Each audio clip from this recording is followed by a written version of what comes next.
Welcome to Macon Memories at Randolph-Macon College. Today is June the 2nd, 2008, and I'm here with President and Mrs. Ladell Payne. This is Jean Payne. We were here for 18 years, and Randolph-Macon is a very important part of our lives, even now, after being away for 11 years. And I'm Ladell Payne, and I suppose she said all we need to say about that, doesn't she? Hasn't she? President Payne, would you like to give us a little background about yourself and tell us how you happened to come to Randolph-Macon College? Well, my background is academic entirely, or essentially. In fact, the honest-to-goodness truth is about the only administrative experience I had before coming here was running an English department. Some might say that's the same as herding cats or butterflies, but I had the title of assistant to the president, but at Claremont McKenna College, but I really was assisting the dean of the faculty. I wrote one talk for the president, and he didn't read it until he got up to give it, and I told him I was never writing another talk. That was sort of... So, at any rate, my background is academic. I was a tenured professor at Claremont McKenna College. I served as department chair and assistant to the president. I taught English and American literature. When I did honest work, I read freshman English papers. I did my graduate work primarily on Dickens, and the courses I enjoyed most involved William Faulkner. And to the degree that I had any preparation for being a college president, it was reading Dickens and Faulkner. And I say that with some not just levity, because it seems to me that fundamental to the job is working with people and understanding people and understanding their motivations. And I don't know anything much better than any two people much better than Dickens and Faulkner, perhaps Shakespeare, at understanding those things and putting them in a way that others could understand them. How did I come here? Saw an ad in the Chronicle, and I guess in most instances when one is moving, there are things that push and things that pull. For a variety of essentially political reasons, it became obvious that I was not going to get along with the new dean who came in, so I resigned as assistant to the president, started looking for something else, and answered an ad in the Chronicle, was invited for an interview, and was told that the committee was going to be at the John Marshall Hotel and was going to see, I think, over a weekend, something like 16 candidates. May have been fewer than that. And my impression was, gosh, this is just a turkey shoot. They're just going to run people in. You'll be there for an hour. And so I didn't take it very seriously.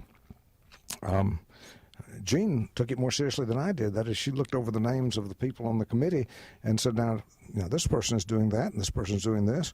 And so I took a look at that on the plane coming out. But I really used the trip out because I had a sabbatical coming up to interview for a position using my sabbatical at the National Endowment for the Humanities, for the American Association of Colleges, and for the American Council on Education. And I could have been at any one of them and decided that I'd stay at the American Council on Education. So that was really what I thought I was doing. I came down very relaxed for the interview. And although I had not been impressed by the process, and indeed they had just had a capital campaign of a little bit, and I'd said to them, well, I presume you'd done some sort of research as to what you thought you might be able to raise and this and that, and John Clements sort of shook his head. No, we just said we needed $3 million or $5 million or whatever it was, and that's how we got the campaign. I wasn't impressed with their sophistication, obviously. I was impressed by the quality of the people. Jim Turner, who was chair of that committee, John Clements, who was on it, Skylar Miller, Margaret Marks. They were just very good, capable, bright, decent, wonderful people. And I came back, and I think I told you that when I got back. Jean was teaching at Chaffey College. Eventually, they asked us both to come out for an interview, and had no plan at all for Jean. And she wanted to know what they expected her to do, just stay over in the motel in her negligee or something of that sort. So they decided to put together a program at our suggestion that it might be well for her to, if they're going to invite her out, to let her know something about what was going on. And her background, of course, was higher education. She'd been teaching at Chaffey, counseling at Chaffey. And I must say it was very traumatic for her to give up that position to come here. And I guess the only way she could have come was to have gotten involved in the college in some way or another. Have I filibustered enough on that particular? Yeah, that's great. Thank you. Well, can you talk a little bit about the role of the president as you saw it when you came, what the needs were, and how that role evolved as you were here? I don't think I ever really thought very much about the role of the president. What I saw was a college, a very proud college, a college that had maintained its academic standards, had been faithful to its mission as a liberal arts college, that was suffering from a number of problems. And it seemed to me the question was, how do we deal with the problems? I will tell you that at one of the first staff meetings, cabinet meetings, the faculty member elected to the cabinet after the meeting came to me, and he had two suggestions. He said to me, President Payne, you may have whatever academic interests you wish, but I can tell you the faculty is going to judge you on the basis of how much money you raise. I was shocked. I couldn't believe that would had anything to do with the situation. And the other thing he said was, and I don't think the faculty will appreciate your sense of humor. And I said to him, well, I'm sorry about the letter. That just goes with the territory. But I do think that if you're asking about the role. There was a man at Case, Council for Advancement in Supportive Education. When I was at the American Council of Education, I visited around the various organizations to which we belonged to find out what they did for us. He had been president of a state university, and he was in the process of writing a book which had much to do with the role of the college president. His thesis was that the college president was a friendly phantom. He appeared, made sure everybody knew he was there, and then disappeared. You walk across the front of the basketball court, but you don't stay there. You've got other things to do. And I told him at some point, this is just hogwash. He said, yes, but it works. And my response to myself to that was, look, if that's what you have to do, I'm really not very interested. And I guess what I think about the role of the president is if the personal qualities that you have do not allow you honestly to work with the people with whom you have to work, then you need another job. And whatever that may mean to you. A couple of things, there are weaknesses. My strength is academic. My weakness, I'd written a few grant proposals for fundraising, and I had managed a very small budget for the English department. One of the first things we had to do was to prepare the budget for the year, and the characteristic way of doing this is for the departments all to submit their budgets to the treasurer, and the treasurer and the president to sit down and decide who gets what. and then it comes back down. Since I didn't know the institution, I told the treasurer we were going to do this as a committee of the whole, and we brought every member of the cabinet brought in the requests for the year, and everybody sitting around the table knew what everybody was after. And of course, it was when you start, you're about, well, back at those days, it was 3 or 4 million, maybe 5 million out of balance. Then you had to whack away at it too. But by the time it was over, there was a sense of a teams having been built around the budget, because everyone knew what everyone had given up in order to make the thing work. Now, I don't know if that's a role or if that's just an approach to doing things, but it struck me that the crucial question, whatever role anybody was playing, was that the college had to get on a sound financial basis, and it had to get over the hurt of the previous years. Is that? Yes. Would you like to talk about the financial situation as you found it and the hurt of the previous years, which I think are probably combined? Well, people who don't remember the end of the Carter administration don't remember that we had inflation and interest rates at, I don't know, did they get up to 18%? It seemed they were very high during that time. And also, we all knew that we had run through the baby boom, and that from that point on, we were going to have fewer and fewer 18-year-olds coming into to college, and there was a general sense that some colleges were going to fail. And it nationally, during the prior boom years, the baby boom years, Randolph-Macon hadn't really flourished. In fact, there had been a decline in the number of male students, and they, I think by necessity, had decided about 1972 or 3 to become a coeducational institution. There was low morale among the faculty and trustees. Part of that, in fact, a substantial part of it, of the strain on the college grew out of building a science building that they absolutely needed. That is, they had an old science building, Pace Hall, down by the railroad tracks, and when the trains came through, all the instruments shook and rattled, and teaching anything that approached a modern courses in science was just sort of impossible.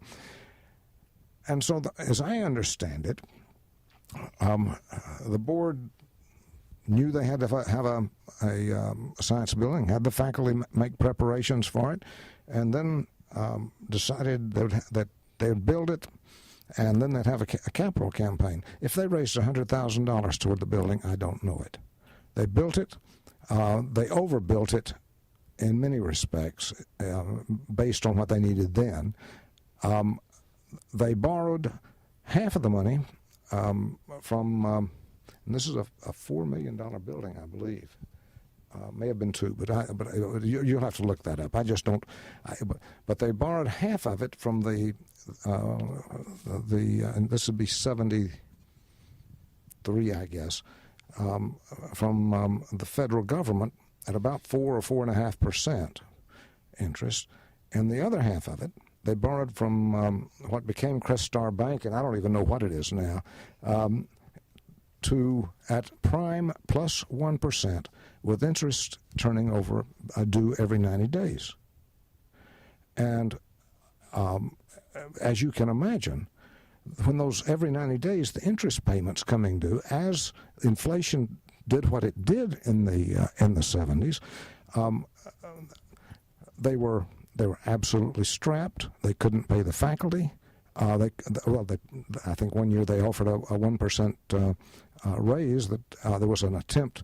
There was a collective bargaining agency election that failed at the time. But to even have a collective bargaining election at a place like Randolph-Macon is unheard of, especially in Virginia. So that was going on. In order to get through the year, They would borrow money to get through the summer. When the tuition came in the fall, they'd pay that off. And then they'd get through until about Christmas, and they'd have to borrow again to pay, as at least I understand that's what they had to do. And then they'd pay that off when the tuition came in again.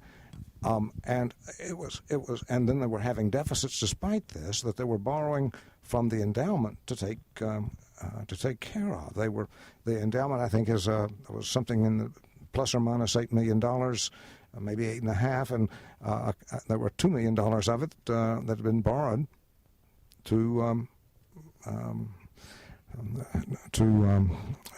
cover the deficits. So there was a cash flow problem. There was the result of all of that. The result of that, of course, was deferred maintenance. Not only do you not have low salaries, but you couldn't do anything to keep the place in shape. And there were buildings on the old campus that were falling down. Wash Frank Hall, Pace Hall. Nothing was air conditioned. None of the, let's see, Conrad and Moreland dorms were air conditioned because they had been built by a contractor who came in and said, we'll build the building, and for 20 years we'll take the rent from the students, or you can pay us out of the rent from the students. At that point, the buildings are yours, and that's a good deal if you like the buildings.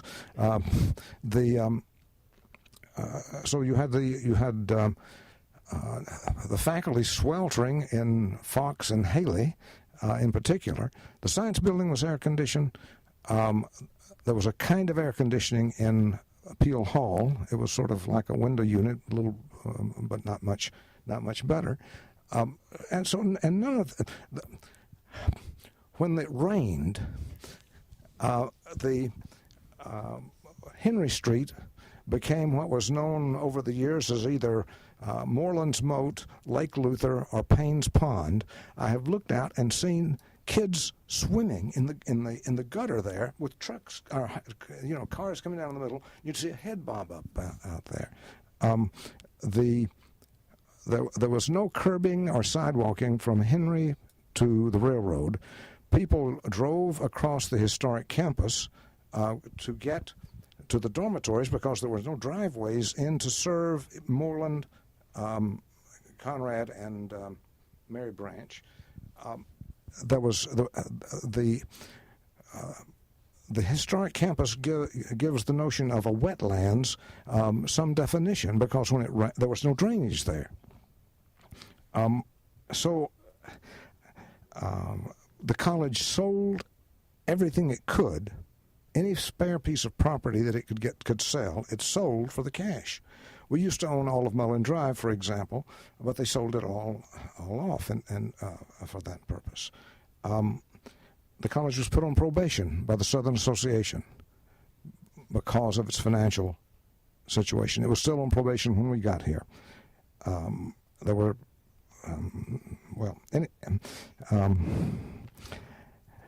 I have to say that trustees such as Jimmy Butler saw how serious the problem was.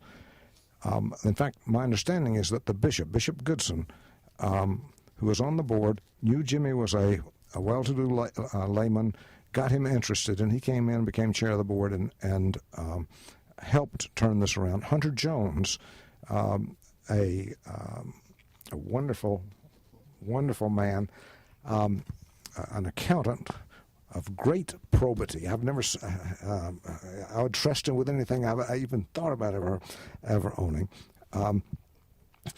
Started working with the endowment, but and I'll get to that when we talk about endowment. But the college, the trustees really started trying to do something about it. Obviously, Luther was doing everything he knew about it. There was a wonderful treasurer here named Don Reed, who was a former naval supply captain who kept this place going with shoestrings and chewing gum and whatever. And frankly, they didn't approve of the way that Gene and I were spending money when we got here. As he told me once, it seems like we just sit around and feed ourselves. On one occasion, there was something that I had said we were going to do that he didn't approve, of which he didn't approve, and he brought the invoice in for me to sign, knowing that I would that I wasn't going to get mad or blow up or anything of that sort. But he clearly did not like the way that I was, some of the things that I was doing. Anyway, the college was saved, in my judgment, at this time by a bequest from the Conrad family, and it was enough of a bequest to pay off the loan to the bank. And the Conrad family agreed. Now, the bequest, they wanted a building. The Conrad family agreed that it would be perfectly all right to take this residential hall that was then called New Dorm, and put the Conrad name on it, but use the money to pay off that loan. So the summer we got here was the first summer they did not have to borrow to get through the following summer. But morale was low. The faculty was low. The trustees may have begun to see that things were going to turn around. Does that answer that to some degree? Yes. Well, talking about the Board of Trustees, can you talk about how you built relationships with the people on the board and how you brought new people on? And you've mentioned some strong leaders. Well, I think it's that Jean should probably talk a little bit about what she was doing and what she saw about the board when we got here. They weren't even meeting on campus, as far as that's, or at least some of the meetings were not on campus. I think I saw when we came, we basically, and after we came and saw the situation, I'm not sure we knew all about the finances. I know we did. And the probation and the kinds of things that are critical to a college. But after we got here and we saw what needed to be done, I kind of took the role of trying to bring people together and doing what I could to make the college more presentable. And so I started out, and I think Ladell kind of gave me that job. He had too many other things to worry about.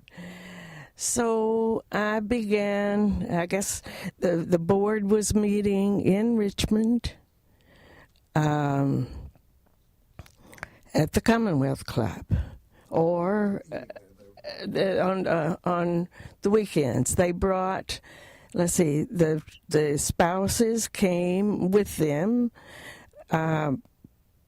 to on once a year, and they were in Richmond, and they stayed in Richmond.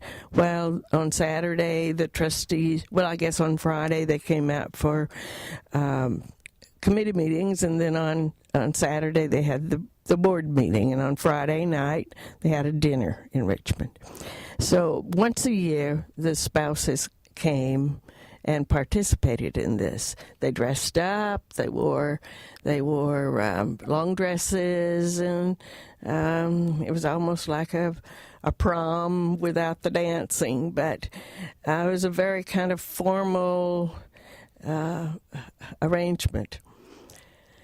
Of course, I'd come out of California in 19 years of working with boards of trustees from a faculty point of view with Ladell, and I had I couldn't. Everything was done in Richmond, And for one reason, the food out at the campus was not very good. There was no place to be. There was nothing for those spouses to do. And so they stayed in Richmond. I moved about a year later. We began having the trustee meetings on campus. And, not the meetings, but the whole weekend on campus. And this was before the dining room was built. So I arranged to have food catered to the lobby of the Science Building, to the Student Center lobby, to my house, to every... I had to be very creative in finding a place that I could have spouses and trustees seated. And I began to add one department of faculty to these meetings on once a month meetings on Friday night for dinner. So at that point, I could have faculty, I could have trustees, and everybody together. And for a program, we often featured, for a program after dinner, we featured an outstanding faculty member. And then I arranged to have a program for the spouses on Saturday morning, which I just came up with something for them to do every time the board met. And this became something that we all enjoyed. We met at our house and had coffee beforehand, and then we would go into the museum. We would go just various places, and I really got to know Richmond through those spouses programs myself, and so that was a good experience. And we all became a little club, and some of the trustees would say, "Well, we would rather go to the spouses program than the trustee meeting." So that plus I had, when we first came, I had all of the maintenance, all of that group of people over for lunch at the president's house, and I had all of the secretaries, that staff, that group of people over for lunch, and then we had we brought with us some ideas from the Claremont colleges where we had attended as faculty members. We had what we called a back-to-school night party, and that is something that I continued for a very long time, until about 2 years before we left. I would have a faculty gathering at the beginning of the school year, just when the new faculty came, and then we'd have some program. We did a lot of things in Richmond as well. So that pattern of entertaining, and then let's see, I met with development committee and Ladell, and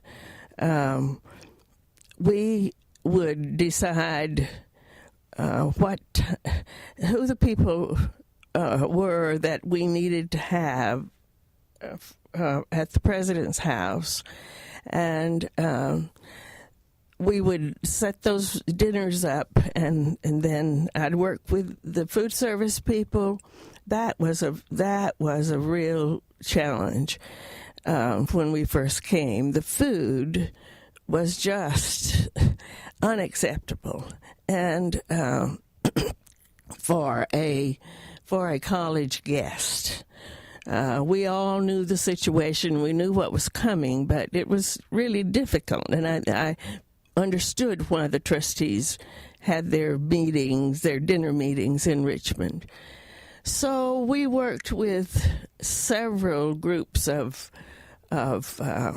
caterers, And we worked with several groups of people at the college. We changed from one food service to another food service to another food service until we found someone finally who could give us the quality of food that we needed and could cater appropriately.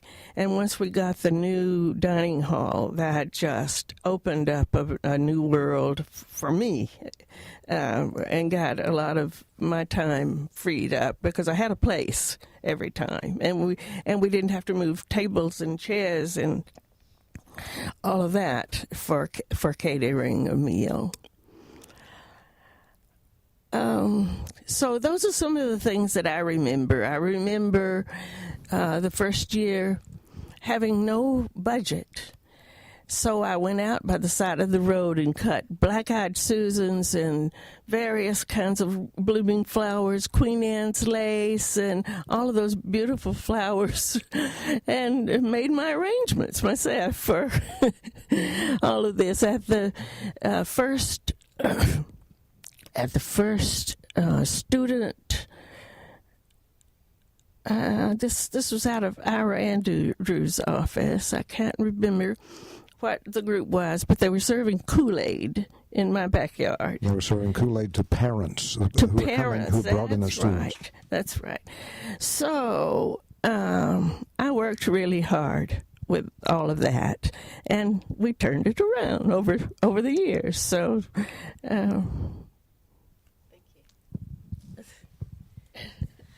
Thank you. Well, would you like to continue? Well, that all of that. First of all, what Jean realized, I think, was that the trustees didn't know each other in any kind of social way, and of course the faculty and trustees didn't know anything, and it was sort of our observation that if you're going to ask a trustee for time and money and effort and all of that, it had to come from somewhere, and most of them weren't taking it out of the business. They were taking it out of the family. And if you were going to have real support from a trustee, the spouse needed to feel pretty good about what was going on as well. And Jean saw that and worked very diligently to get them involved. And there really was a sort of a spouses club. The spouses of our one woman on the board would attend the spouses meeting and come back and report on that. The other side of board building, aside from just building a sense of esprit de corps and confidence, and by the way, the greatest thing that built confidence in that board was the campaign to build the dining hall. After we knew we were coming, but before we came, Ed Estes basically said, how much is a dining hall going to cost? $1 million. Good, fine, I'll give half of it if the rest of the trustees either give or get out and get the rest of it. And the board sweated a bit because it was not an affluent board. And I'll get onto that in just a minute. But they accepted the challenge. And then when we got here, by the time we got here, it was up to $12 million, I think. $1.2 million, excuse me. And we went to the board and said, look, if you're going to build a dining hall, at the same time build an area to entertain. They were just going to replace a student refectory is what they had planned to do. And so, and they added that. A second story. And by the time it was over, you're at a $2 million project. And each time the price went up, Ed would groan and say, all right, I'm still good for this. And he got up to $1 million on it. By the one of our great memories, and Jean laughs at this as much as I do, we had been to the foundations. We had made the calls. We had everyone had given sacrificially, and they were still somewhere around $80,000 or $90,000 short. And we had a good contract to build it. And Jimmy Butler took Ed aside no, I beg your pardon. Jimmy Butler went to the trustee meeting, and some of the trustees got together, and they said, look, Ed's not going to let us go ahead unless we have the money. So as the trustees came in for the meeting and to the social affair at our house, a committee would hustle them off and say, look, we've got to do it. You've got to come up with some more. And so Hunter Jones, who was not a wealthy man, said, I just don't think I can do it. And Jimmy said to him, look, I'm so confident you can. If you can't do it, I'll pay your pledge. People would come in the evening. You could look out the window, and there'd be a group of trustees grabbing the trustee coming in on the hood of cars, and one trustee, James Morris, J.T. Morris of the J.T. Morris Funeral, had pledged more than he'd ever pledged anything. He was so proud he had paid it off, and they were after him for more. The long and the short of it is, by the time of the board meeting the next morning, they were within, I think, $6,000 of having reached the goal. And Jimmy went to Ed and said, Ed, we're within $6,000. We've got a good contract. They're ready to start and all this. Can we go ahead? And Ed said, no. He said, no, I'm into this for $1 million. I didn't expect to be here. I've been hurting on this. I don't think you fellas have hurt at all. And they talked back and forth. They're both from Chase City. And Ed said, no, we can't go ahead, but I'll tell you what, Jimmy, I'll split it with you. And Butler said, with a mild oath, I don't know whether it was how many words there were in it, but he said, in effect, I can't do it, Ed. He said, the people in Chase City know I'm building this, helping out here with the Butler Refectory, and I don't know whether he had 30, I don't remember how much he had in it. And he said, they're after me down there to build a library in Chase City. I'm going to have to do that. Besides, Dorothy won't let me do it. And Estes said, Jimmy, are you going to let $3,000 stop a $2 million project? The excitement was palpable. It did more for that board at that time than anything else could have. And it did more for the faculty. The faculty belief was that there had never been a successful capital campaign at Randolph-Macon. The last campaign for whatever it was didn't make the goal, and it didn't make the goal. And this time they did. And it was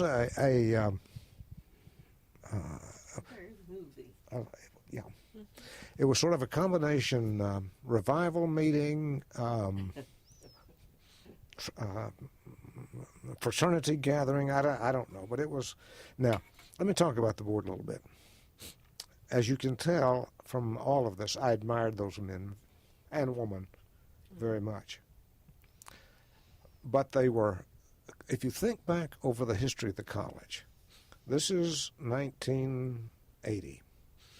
You're looking for the people people are going to give $1 million are people who graduated 30, 40 years ago, who've made their money, who have taken care of their estates. They know that one way to do it is to ask yourself, how much money would you have to have if you gave $1 million away?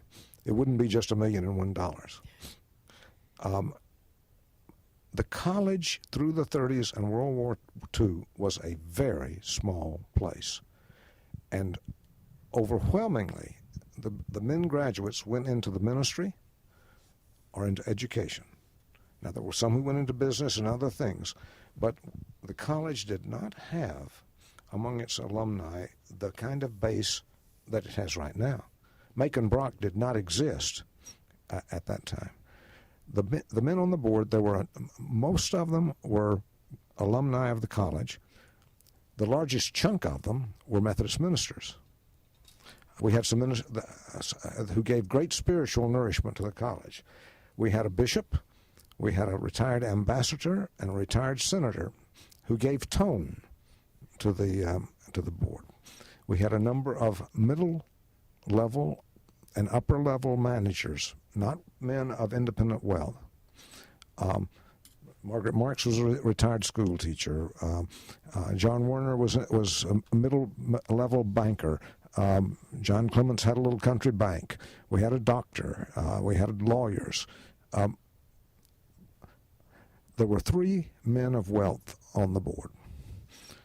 Jimmy Butler, who had come in from Chase City because of the bishop and being a Methodist, had not been to college. He was a lumberman. Ed Estes, who came in because of Jimmy Butler, had a trucking business. His greatest claim to fame was having beaten the Teamsters in an unfair labor board strike suit. He had not been to college. And Walter Craigie, who had finished the 6th grade during the Depression and had gone to work in stocks and as a runner, well-read, erudite, self-educated, but not a college man.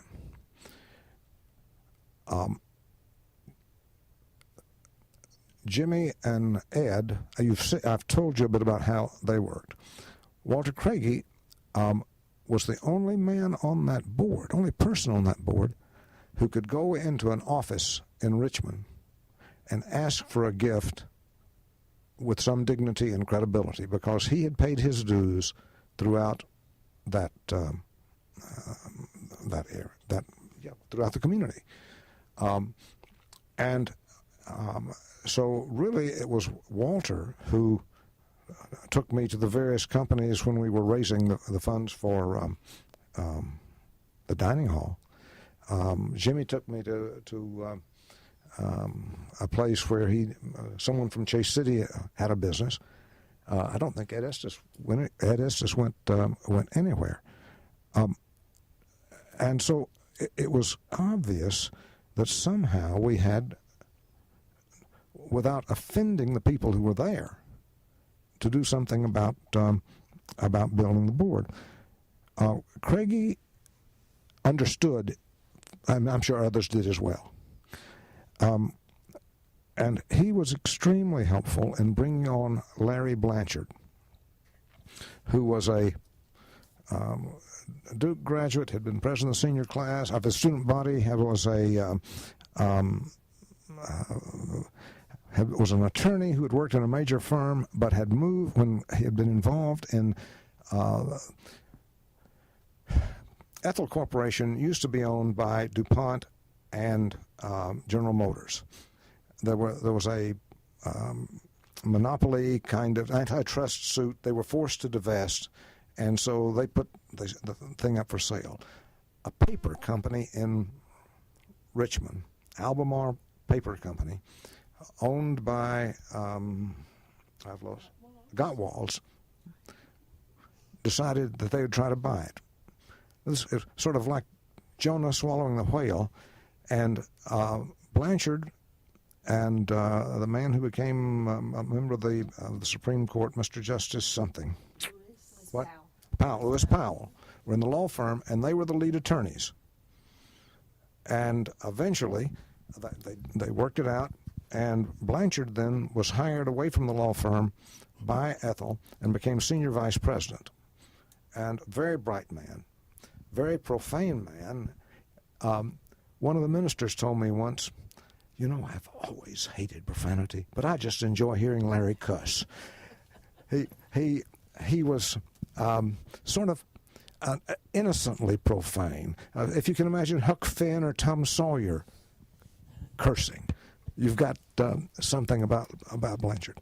Blanchard then came on the board, and he brought on John Snow and Richard Tillman.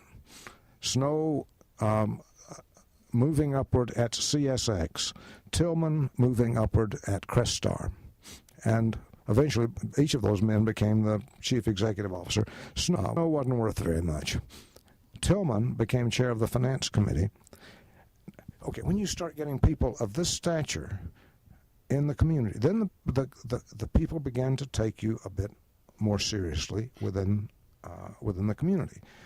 And it's not, but so Craigie, Blanchard, Snow, and Tillman, while not at the very peak of the Richmond totem pole, were sufficiently prominent to give us additional credibility. An alumnus of the college, Gene Carter, was a Methodist minister over in Roanoke. A member of his congregation was a woman named June McBroom, whose husband had committed suicide, and she wanted something to do. She lived very modestly over there, and so Carter said, "Well, why don't you come on the board? You'd be happy. So Don Holsinger, who was chair of the nominating committee, and John Clements and I went over to meet her. Her house was comfortable, but there was nothing splashy about it. In effect, she had, even though she was heir to the McGraw-Hill fortune, or one of the heirs, she was living on what her husband earned. So that you can understand that she had been a student at Hollins when they had gotten married. She came on the board, and I guess it was Bill Gibson, our staff member. She was saying, I want to do something. He said, well, we didn't need a new library. Why don't you build this or make in honor of your father? And so she pledged $1 million, and we saw what it was going to be, and we went back to her, and she pledged $2 million. All of this, in effect, getting ready for the next capital campaign, that Blanchard was going to be the big horse for as doing what Craigie had done informally earlier. Flavia Owen was very close to Richard Beale Davis, and she very much wanted for the library the Davis collection. Davis had said, well, you're going to have to build a library. So I've forgotten Davis's wife's name. They had no children, and so everything was going to come to the college in terms of his intellectual resources. He wanted them kept in one place and all of that. And of course, we promised him we would, but we used that as a means for pushing the library project ahead of some of the other projects. We had a graduate named Harvey Neville, who had been president of Lehigh University. Lehigh. You don't remember Lehigh Cola, do you? No. See, you're much too young to remember what was going on in the South with cola drinks back in the 30s and 40s. His good friend, Carol Pritchett, was husband had been involved with I want to say IBM. And she was quite well off up in Bethlehem, Pennsylvania. Bill Gibson, a staff member here, was extraordinarily effective in working with little old ladies, if I may put it that way, with June McBroom, with Carol Pritchett. We brought Carol on the board, and were able not only to build the library and some other things, but part of what we were doing was trying to recapture the property along Patrick Street that was owned by private people. And so Carol enabled us to buy and refurbish what became the Neville House, the Honors House. Yeah. Was it the Honors House, or was it the Day House? Well, no. Admissions. Didn't Carol do admissions? well, let's see. Excuse me. It is Pamela's Honor's house. You're correct. She did. We owned that house. It was one of the few houses on the street we owned, and Hugh Stevens and his wife were living in it. And we told them that, I'm sorry, they had to move. We had to have a place for admissions, and we moved admissions over there. And Carol Pritchett completely refurbished it and it became the Neville House. You're correct, of course.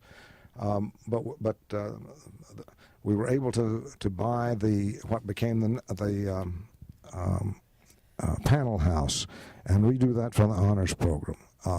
And there were some houses there that we turned into sorority houses, and but once we got all of that property, we were able to extend the property that was behind it, where the so-called motel dorms, were located. We began to rebuy the property on Mullen Drive that we had sold. We acquired through purchase the Rodine, where the development office is now, and the Loving property, all of that vacant land on the other side. We built the tennis courts over there. There were some there. But they were not well made, and we took them out and put them back in, so that we were. And also during the capital campaign that grew out of building the board. No, that's a mistake. I'm going to go back to Mrs. Mellon, from whom we had not been on yet. Again, I'm hopping around. I guess I should stick on building the board because we've Hunter Jones, who was on the board, brought on Arthur Flippo. He did this because he was their accountant, and he was so principled. He said, "Now, I can't really tell you anything about their finances, but if I were on the nominating committee, I'd be looking very hard at Arthur Flippo." We brought on Hayward Payne, the first black graduate of the college, got Julian Rashkin, and Julian and I called on Macon Brock, and Macon Brock came on because of his son. Macon was as a graduate of the college. His son had applied. John Conkright. I got 2 or 3 calls about it. So I asked John, "What do you know about Macon?" Huh? You don't think I should be telling this? Huh? Okay, well, just okay. Anyway, after Macon came, Macon Jr. or the third or whichever he is came and graduated. Julian Rashing and I were called on Macon, and he agreed to come on the board. And then once we got into the capital campaign, Beverly Dalton and I called on him and asked him to give a lead gift for the sports center, the recreation center, what has become the Macon, the Block Center over there. And of course, he's done extremely well on the board. Julian Rashkin has said to me more than once that it's obvious that the board evolved during the time he was here. Again, that might be something that you would find interesting to talk with him about.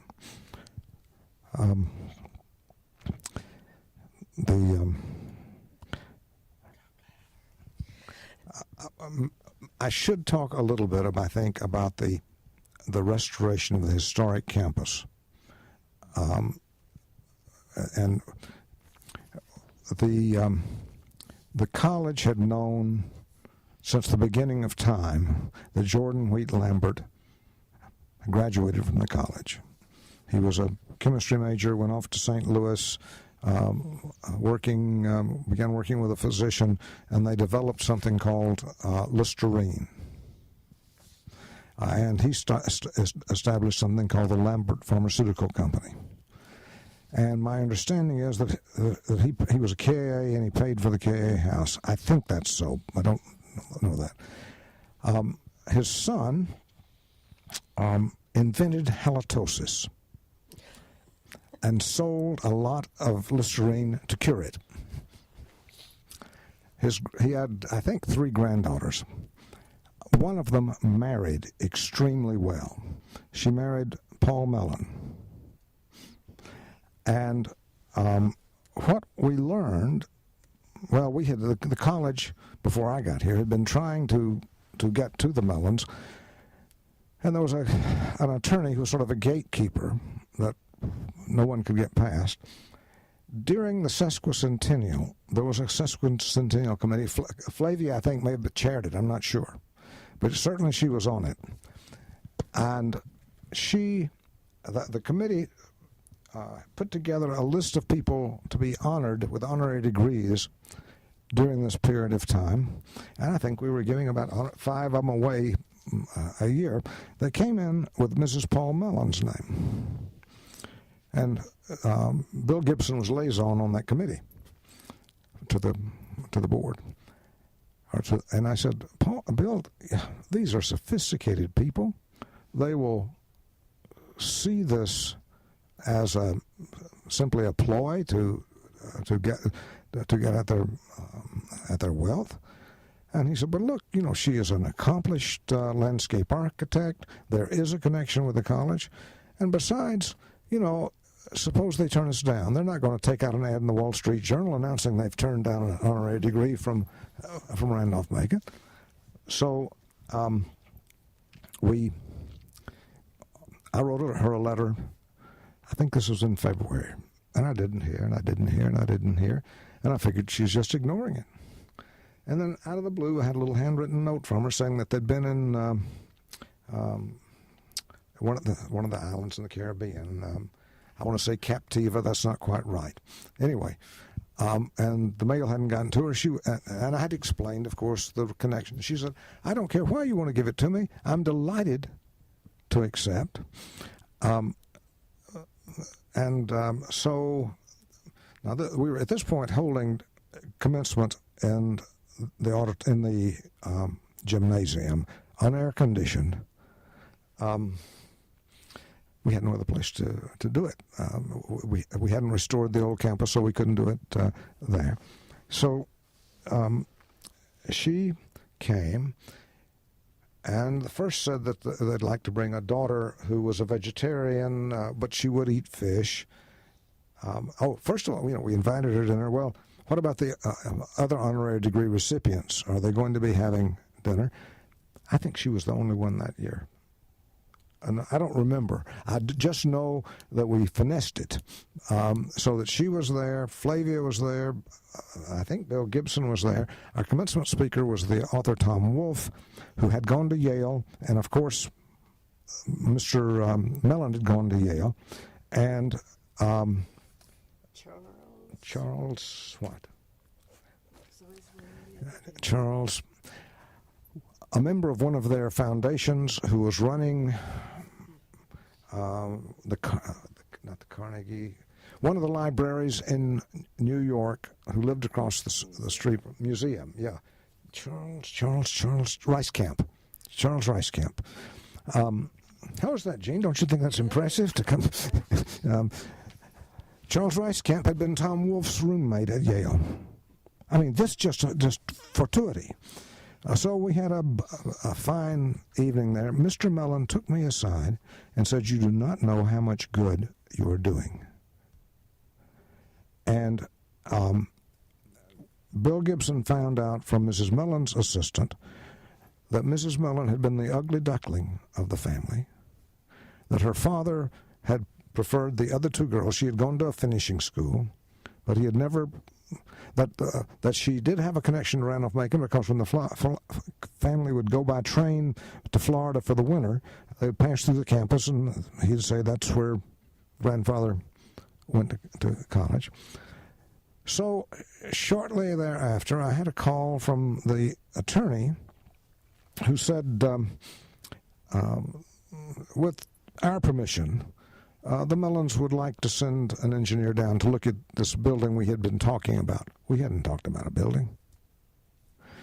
There had been a presentations made before where they tried to get something done with Wash Frank Hall, because Jordan Wheat Lambert, we knew, had raised money to build Wash Frank Hall when he was a student here.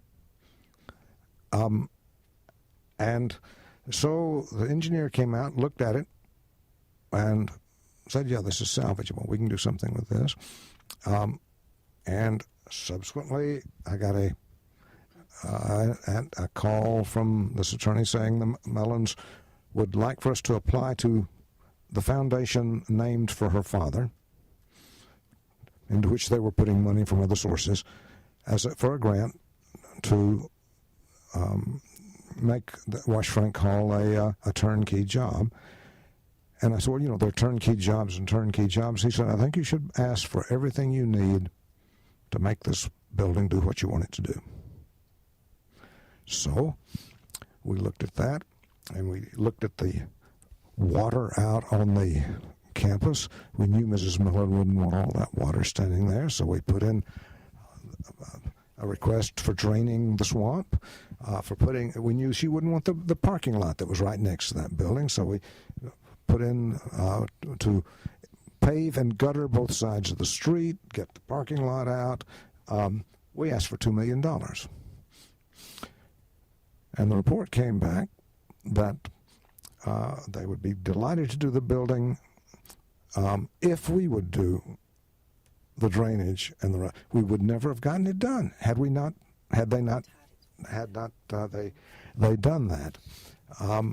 So we put that into the campaign. It's sort of hard to sell the Tom Smith water drain.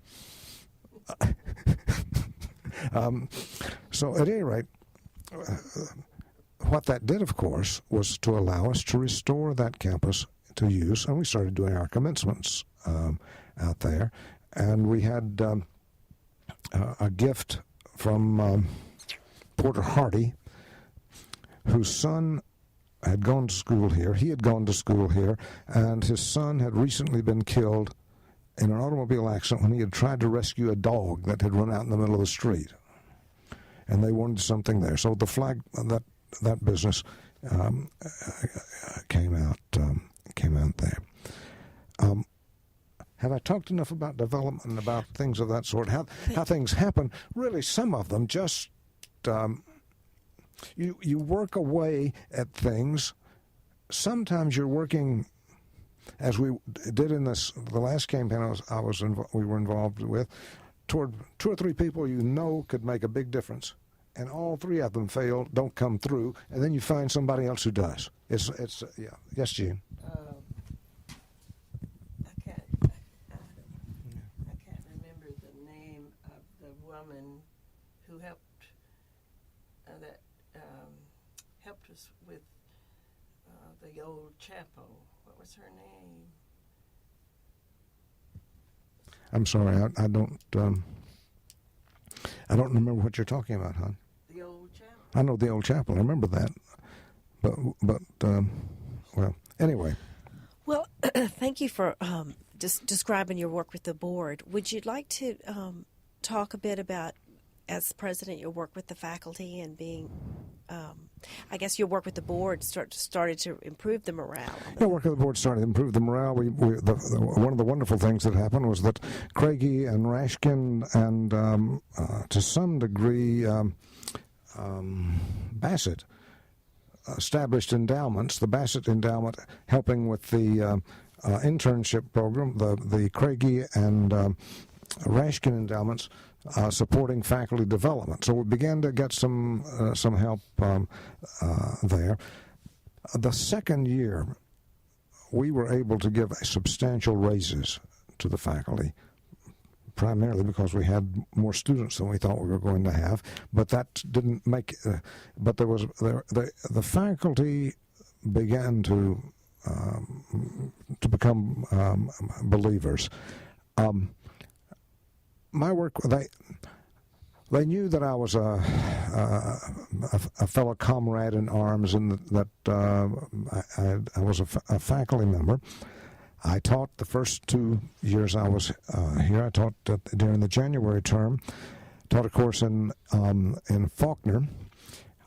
which I enjoyed doing very much. I enjoyed working with the students and all the rest of it. And the weather's so bad in January anyway, there was not much you could do to be out and about. I quit that after the second year because by that time it had been 4 years since I'd read the books. And when I was teaching regularly, I could read half the books one year, the other half the next, and keep on top of all the details. And things were coming up. And it wasn't that I didn't know the books. But details were coming up that I had absolutely forgotten. And so I decided that everybody was better off if I stopped doing that. My relations with the faculty, I thought, were fine. I never felt an us and them kind of relationship with the faculty. We had Bruce Unger, who really was a kind of a union shop steward in his attitude toward things. He, on one occasion, but the wonderful thing about Bruce is that I always knew that his motives, even though we might disagree on something, were fine. He was by the lights that he saw, was trying to do the best he could for the college. On one occasion, well, I should tell you when we got here that I think what was going into TIA CREF, total contribution was about 5%, and I was trying to edge it up so that the college put in 5, the faculty and staff were putting in 5, and I was trying to get the college's share up closer to 10%. And you could only do a little bit of that at a time. One year we were able to chunk some in, and he let me know around the corner through someone else that at the faculty meeting he was going to speak against that because he thought some of the younger faculty and staff particularly needed the cash now more than they did the retirement. And that's a perfectly legitimate point of view, and he addressed it, and I responded and went ahead and did what we'd planned to do anyway. But the faculty meetings are sort of like the House of Commons. The president's there, the dean's there, and the faculty can ask anything they want to ask. I do think, despite my earlier friend's comment about my sense of humor, that I was able from time to time to disarm some issues with that.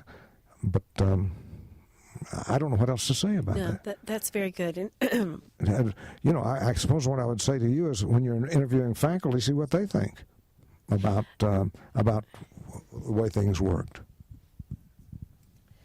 I'd like to add that with the spouses program, for instance, I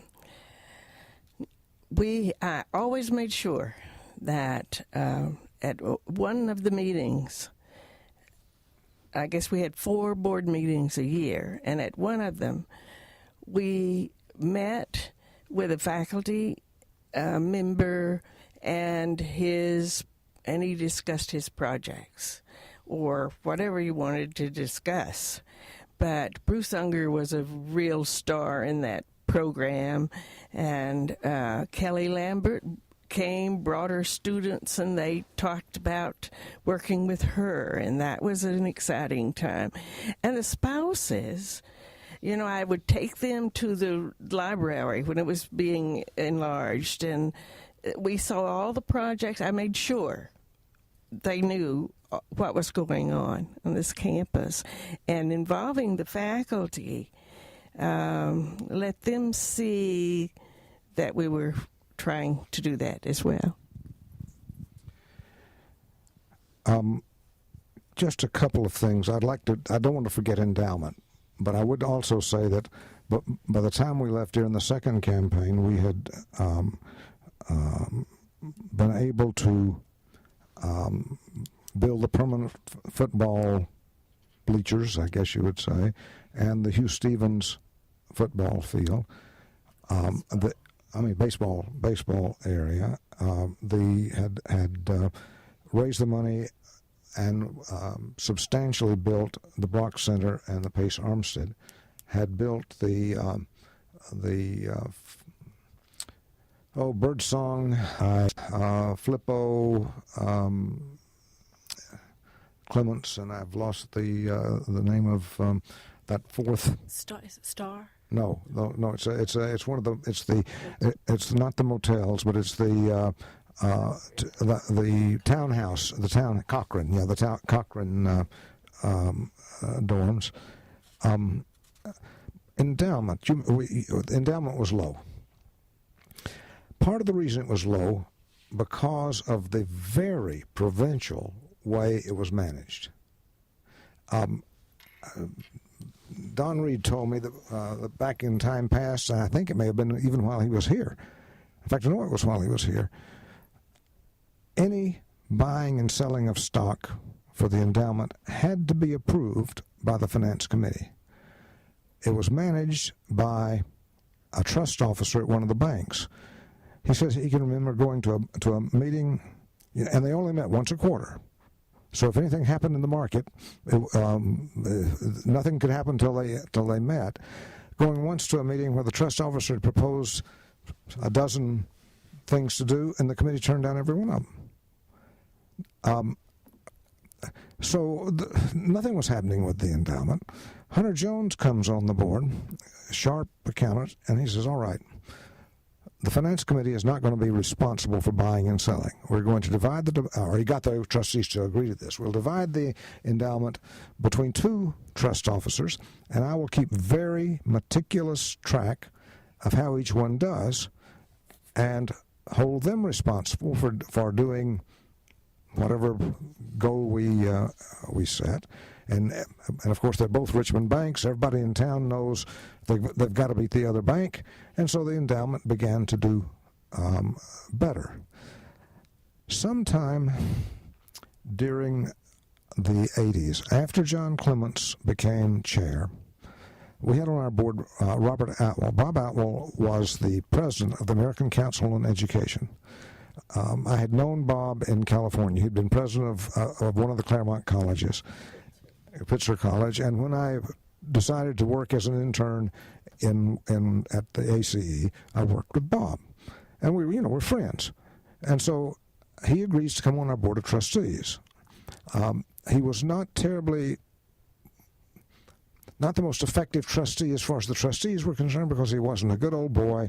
They looked upon him as sort of the Washington expert who came in, sat down, gave him some information, and went back. He would come in on Saturday morning and go back Saturday afternoon.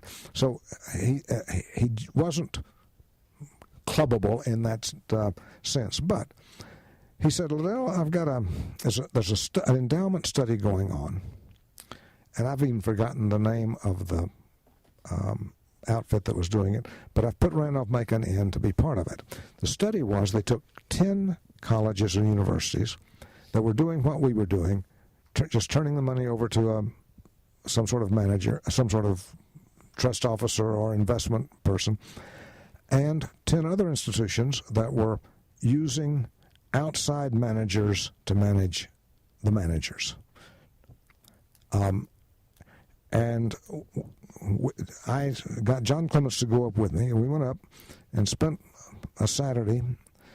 And what we saw was that although in terms of the colleges or universities that were not using outside consultants, we ranked second, I believe, out of the 10. But in terms of the colleges that were using managers, we ranked second from the bottom. In fact, John, on the way back, said, I have enough sense to know what they're doing. I should have seen this. So I got on the phone and called every college or university who did better than we were to find out which manager. And there may have been one exception.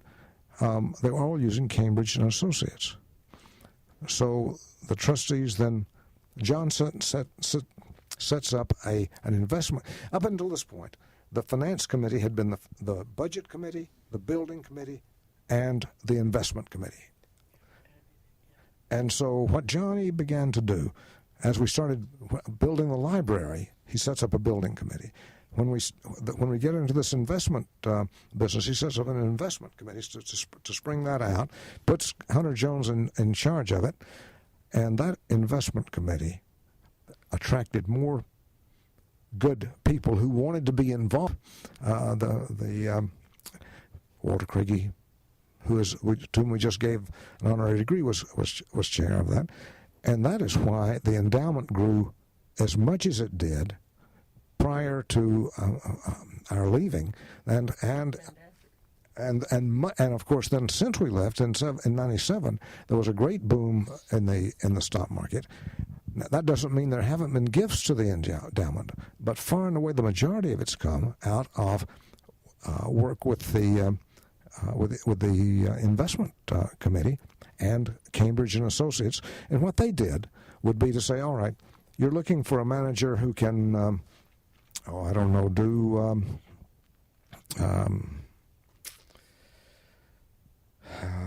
growth funds maybe.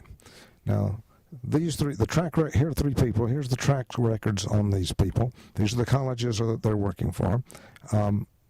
If you don't like them, I'll find you three more. But it was then Cambridge who would keep track of how whoever the managers were within the realm of the areas in which they were managing, and so there was a much more sophisticated measurement than just saying, "Are you doing better than I'm doing?"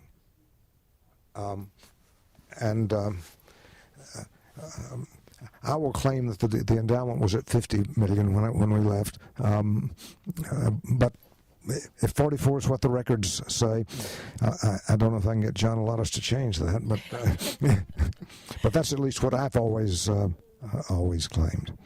Well, we'll go with $50 million. That's fine. Did you want? I know I'm keeping you a long time, but did you want to speak at all about the colleges association with the Methodist Church? And sure, be pleased to. The college. I'm sure you've read the history of the college and know about some of the problems back and forth with the attempt of the church or some aspects of the church to control the colleges. Prior to World War II, over 50% of the people being educated in this country were being educated at small liberal arts colleges or independent colleges.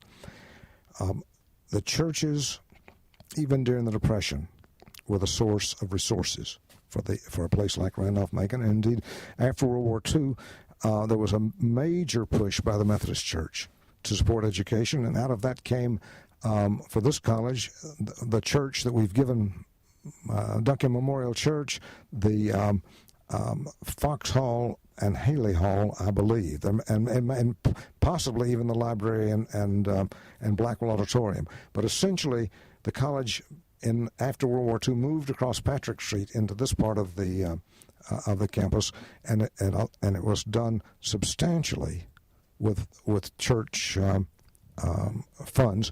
And if you look at buildings, they're not named for donors; they're named for faculty or former presidents. But as time passed after World War II, the state colleges really built up. The second thing that happened was that we were educating the overwhelming number of Methodist ministers in Virginia.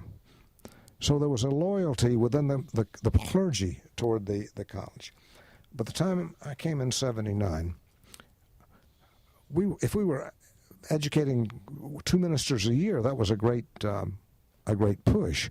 In fact, what had happened within the clergy is that during this period of time is that people going to college did not make the decision to go into the clergy. It was frequently after they were 30 or 35 or 40 that they felt that was the vocation they should pursue, and they were had been educated everywhere, and also, just as everyone else in the country was sending their students their sons and daughters to the state institutions, the laymen in the Methodist Church were sending their children the same place. So a couple of things happen. There's much less sense of attachment to the Methodist colleges within the congregations. And when I came, I would say the majority of the Methodist ministers were from Randolph-Macon, but that's not true now. I don't see how it can be true now. And Walter Craigie, to whom we just gave an honorary degree, was chair of that. And that is why the endowment grew as much as it did prior to our leaving, and of course then since we left in '97, there was a great boom in the stock market. Now, that doesn't mean there haven't been gifts to the endowment, but far and away the majority of it's come out of work with the investment committee and Cambridge and Associates. And what they did would be to say, all right, you're looking for a manager who can, do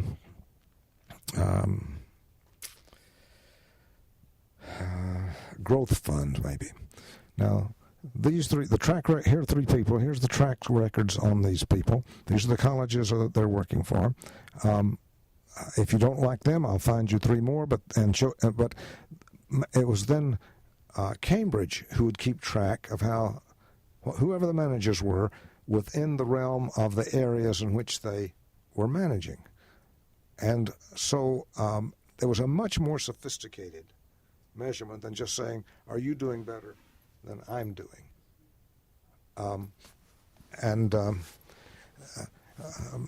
I will claim that the endowment was at $50 million when we left, but if 44 is what the records say, I don't know if I can get John Lottis to change that, but that's at least what I've always claimed. Well, we'll go with $50 million. That's fine. Did you want? I know I'm keeping you a long time, but did you want to speak at all about the Colleges Association with the Methodist Church? And sure, be pleased to. The college. I'm sure you've read the history of the college and know about some of the problems back and forth with the attempt of the church or some aspects of the church to control the colleges. Prior to World War II, over 50% of the people being educated in this country were being educated at small liberal arts colleges or independent colleges. The churches, even during the Depression, were the source of resources for a place like Randolph-Macon. And indeed, after World War II, there was a major push by the Methodist Church to support education, and out of that came, for this college, the church that we've given, Duncan Memorial Church, the Fox Hall and Haley Hall, I believe, and possibly even the library and Blackwell Auditorium. But essentially, the college after World War II moved across Patrick Street into this part of the campus, and it was done substantially with church funds. And if you look at buildings, they're not named for donors; they're named for faculty or former presidents. But as time passed after World War II, the state colleges really built up. So the second thing that happened was that we were educating the overwhelming number of Methodist ministers in Virginia. So there was a loyalty within the clergy toward the college. By the time I came in '79, if we were educating 2 ministers a year, that was a great push. In fact, what had happened within the clergy is that during this period of time is that people going to college did not make the decision to go into the clergy. It was frequently after they were 30 or 35 or 40 that they felt that was the vocation they should pursue, and they were had been educated everywhere, and also, just as everyone else in the country was sending their students to their sons and daughters to the state institutions, the laymen in the Methodist Church were sending their children the same place. So a couple of things happen.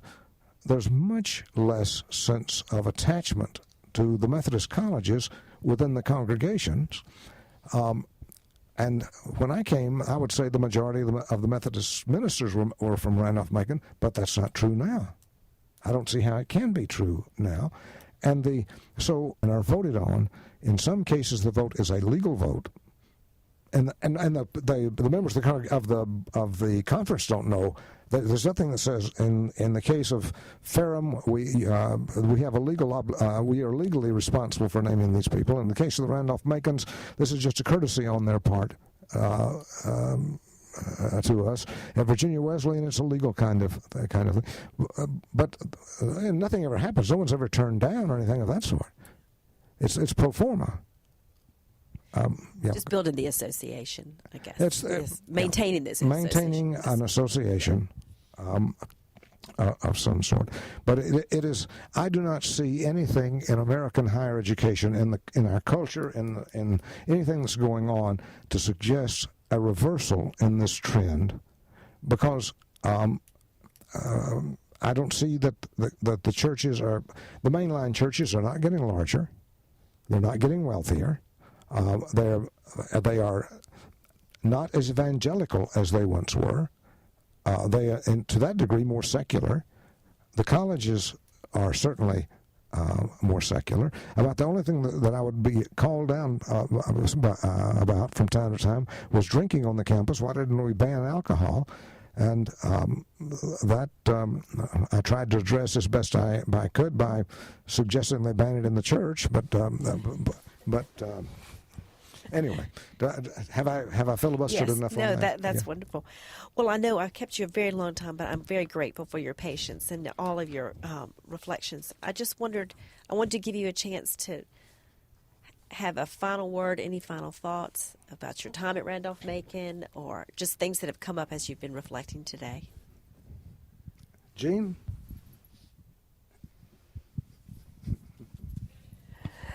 Well, I will add to your last discussion that even though we had no legal ties or no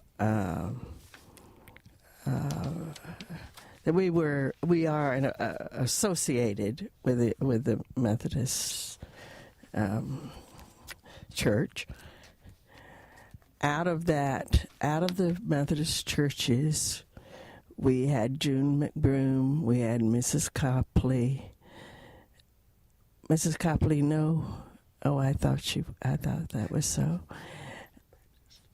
And she was a Baptist. Oh, was she? Oh, I'm sorry. I was thinking she was Methodist.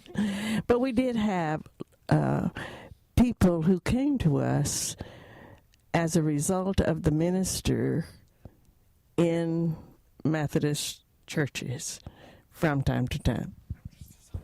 Well, I don't want anything that I said to indicate that I denigrate the relationship, particularly among the association of the college presidents.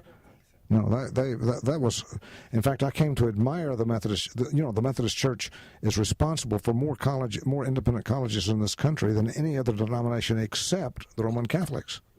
So. It's a wonderful mission, but I think the mission is different from what it was 100 years ago.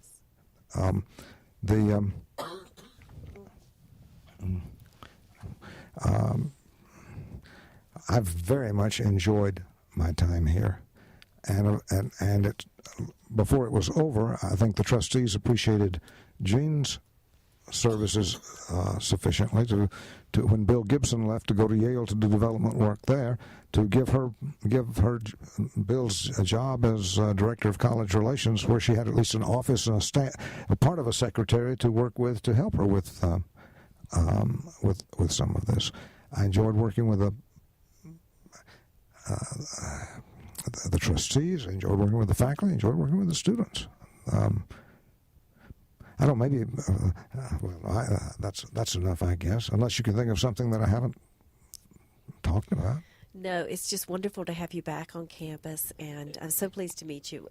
Everywhere I go on campus, people speak so fondly of you both and of your time here. I think that you've given us a glimpse of why that was such a positive time for the college. Well, Thank you very much. It was a positive time as far as I was concerned, because also we could see things improving, both in terms of stability financially.